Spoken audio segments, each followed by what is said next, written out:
Sheikh, bila shaka umeweza kumsikia ndugu yetu Yusuf Hamza. Msikia vizuri. Naam. Ama masala ya utumiaji wa mali ya umma tugawe katika sehemu mbili. Kuna utumiaji ule ambao taarafa alayhi nas, yani watu kama wamekubaliana, hauna neno.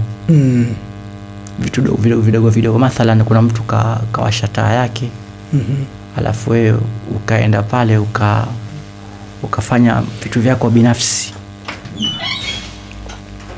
kama kushona kitu, kusoma. Watumia mali ya mtu bila idhini yake. Ndio. Kwa hiyo taarafa alayhi nas kwamba vitu hivi havina shida. Sawa? Ndio. Kwa hiyo kufika sehemu ukaenda ukachaji simu, lakini labda msikitini watu wameshatia luku yao, ukaenda ukapiga pasi na nguo zako brundo, wewe sio ima.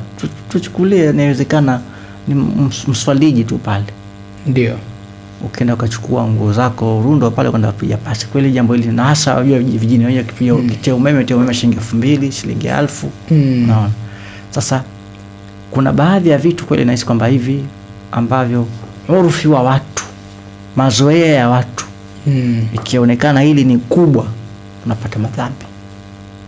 Lakini mambo mengine ambayo yanaonekana kwamba ile mambo madogo ya kawaida, umepita pale, umeweka simu, umefika pale labda umeweka radio, inawezekana ni vitu ambavyo vya kawaida. Pamoja hao wema waliopita ilikuwa wanaogopa kutumia vitu hata vidogo. Imekuja katika baadhi ya riwaya, baadhi qasas za waja wema, hata ilikuwa akifika sehemu kama ataka kuutazama mchele utazama kwa macho tu, kwa sababu akiushika ule aogopa hata ile vumbi litakalobakia, anaona kama hajataka ruhusa pia ni kosa. Pamoja sasa mtu akaja tu akachukua mchele fumba akaonja akautafuna hata bila ya kutaka ruhusa. Kwa nini? Ni vitu vimeingia kwenye mazoea. Ndio.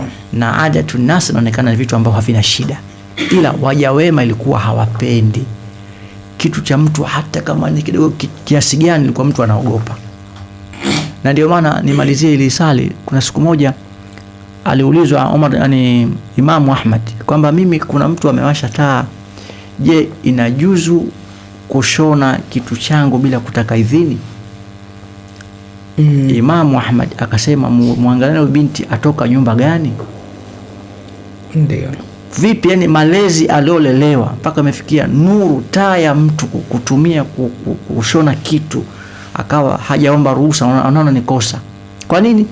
Urfi wa waja wema ilikuwa hawapendi kutumia kitu cha mtu bila kutaka idhini, hata kama ni kidogo kiasi gani.